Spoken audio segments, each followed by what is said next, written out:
Hello everyone, welcome to intro to maths. This is Dheeraj Tiwari. आज हम लोग JEE maths 2025 7th of April shift 1 का एक प्रॉब्लम देखेंगे। क्वेश्चन कह रहा है let ABC with a triangle such that the equations of the lines AB and AC be 3y minus x equal to 2 and x plus y equal to 2 respectively, and the points B and C lies on the x-axis. If P is the orthocenter of the triangle ABC, then the area of the triangle PBC is equal. तो basically यहाँ पर A B की equation अपने को दे रखी है, that is 3y minus x equal to 2 and A C की इक्वेशन दे रखी है that is x plus y equal to 2। ये जो पॉइंट बी और सी हैं ये आपके एक्स एक्सेस पर लाई करते हैं। तो अगर मैं इसको कुछ रिप्रेजेंट करना चाहूँ तो कुछ इस तरह से देखेगा ये आपकी एक्स एक्सेस है, ठीक है, ये एक्स एक्सेस है और ये वाई एक्सेस। अब इसमें से कौन सा बी होगा कौन सा सी होगा वो यहाँ पर चेक कर लेते हैं। तो बी किसके साथ में आ रहा है, ए बी के साथ में आ रहा है, राइट। तो ये एक्सेस पर लाई कर रहा है, एक्स एक्सेस पर, तो एक्स एक्सेस पर लाई करता है तो वाई जीरो होगा। तो इसमें वाई जीरो रखते हो तो एक्स की वैल्यू यहाँ से -2 मिल जाएगी, वाई जीरो। तो यहाँ से बी पॉइंट मिल गया अपने को, दैट इज -2,0, -2,0, ठीक है। ये मान लेते हैं कि अपना पॉइंट बी है।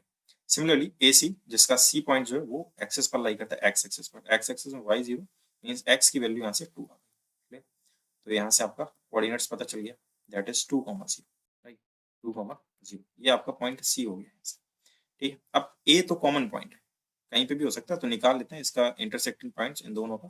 तो 3y minus x equal to 2 and x plus y equal to 2 add करते हैं दोनों को, तो x x cancel out, 4y equal to 4, so y equal to, तो y 1 आ गया तो x भी कितना आ जाएगा, यहाँ से x भी आपका 1 आ जाएगा अगर आप इसमें वैल्यू पुट करते हो तो 1, 1 यहाँ पर फर्स्ट क्वाड्रेंट में कहीं होगा, मानते हैं यहाँ कहीं है 1, सो दिस इज 1, 1।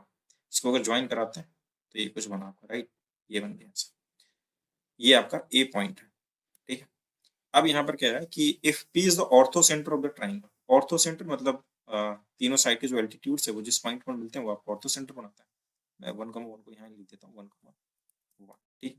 तो अगर इसको देखते हैं तो इस साइड का मैं एल्टीट्यूड अगर ड्रॉ करता हूँ तो ये बना, ठीक है। इसको आगे थोड़ा सा एक्सटेंड कर देते हैं।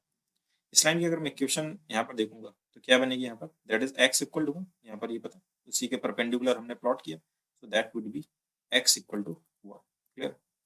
नाउ सिमिलरली अगर इस लाइन मैं AC की बात करता हूँ तो AC पर अगर मैं यहाँ पर परपेंडिकुलर प्लॉट करना चाहूँ तो इसको एक्सटेंड करता हूँ और यहाँ से परपेंडिकुलर प्लॉट करता हूँ इस वर्टाइसेस से, तो ये समथिंग लाइक दैट, ठीक है। तो इसको एक्सटेंड करते हैं आगे मिलाने के लिए, ये यहाँ पर मिला, ठीक है, ये मेरे यहाँ पर। सिमिलरली और कौन सा लाइन रहेगा इस पर, राइट। तो इस पर अगर प्लॉट करना है तो इसको थोड़ा सा एक्सटेंड करते हैं, इस पर परपेंडिकुलर प्लॉट करते हैं तो ये यहाँ पर कहीं मिलेंगे आपके तीनों आपस में, राइट। ये आपका होगा दैट इज P। तो ये ट्राइंगल PBC का एरिया आपको यहाँ पर बताना है। तो B और C के तो कोऑर्डिनेट्स अपने पास में, P के कोऑर्डिनेट्स किसी तरीके से पता चल, ये इक्वेशन पता है अपनी वाली, ये वाली, ये क्या है कि x इक्वल टू 1 है। इस लाइन की अगर आप इक्वेशन की बात करते हैं BP की, equation of BP, equation of BP, equation of BP कैसे निकालेंगे, पॉइंट पता है यहाँ पर -2,0 से पास हो रही, स्लोप भी पता चल जाएगा क्योंकि ये जो लाइन है बीपी ये परपेंडिकुलर है इस वाली लाइन के। इसको कुछ नाम दे देता हूँ, लेट्स से दिस इज सी ए, है ना, इसको कुछ नाम दे देते हैं, इसको एम बोल देते हैं। तो ये सी एम ना परपेंडिकुलर है बीपी के। तो अगर इसका स्लोप निकाल लें, ये जो ए सी का स्लोप होगा वही आपका सी एम का स्लोप होगा, क्योंकि सेम लाइन जा रही है यहाँ से। तो ए सी का स्लोप अपने को पता चल सकता है, ए सी की इक्वेशन यहाँ पर गिवन है, तो स्लोप पता चल जाएगा that is y equal to -x plus 2, तो स्लोप हो गया यहाँ से -1। तो अगर इसका -1 स्लोप है तो बीपी का स्लोप, दोनों का प्रोडक्ट क्योंकि परपेंडिकुलर है तो दोनों का प्रोडक्ट जो होगा वो आपका -1 होता है, तो m1 विच इज -1। एंड अगर इसके स्लोप की बात करते हैं, slope of S BP equal to -1, तो यहाँ से एस बीपी कितना आ जाएगा, दैट इज 1, क्लियर। तो स्लोप आ गया यहाँ से, इसकी इक्वेशन निकाल लेते हैं, इक्वेशन ऑफ बीपी की। तो -2,0 से पास हो रही, तो y minus 0 equal to slope x minus x1 which is +2, तो y equal to x plus 2, ये इक्वेशन आ गई बीपी की। अब क्योंकि ये इंटरसेक्ट कर रही है इस पॉइंट P पर x इक्वल टू 1 को, तो इसमें x इक्वल टू 1 पुट करते हैं, 1 जैसे ही पुट करोगे तो वैल्यू कितनी आ जाएगी, that is y equal to 3। तो इस P के कोऑर्डिनेट्स अपने को पता चल गया, दैट इज 1,3। ये x का तो क्लियर था, ये x ही होने वाला था ना, x इक्वल टू 1, बस y निकालना था, यहाँ से निकाला है 1,3। तो P के कोऑर्डिनेट्स अपने पास में आ गए 1,3। सिंपल।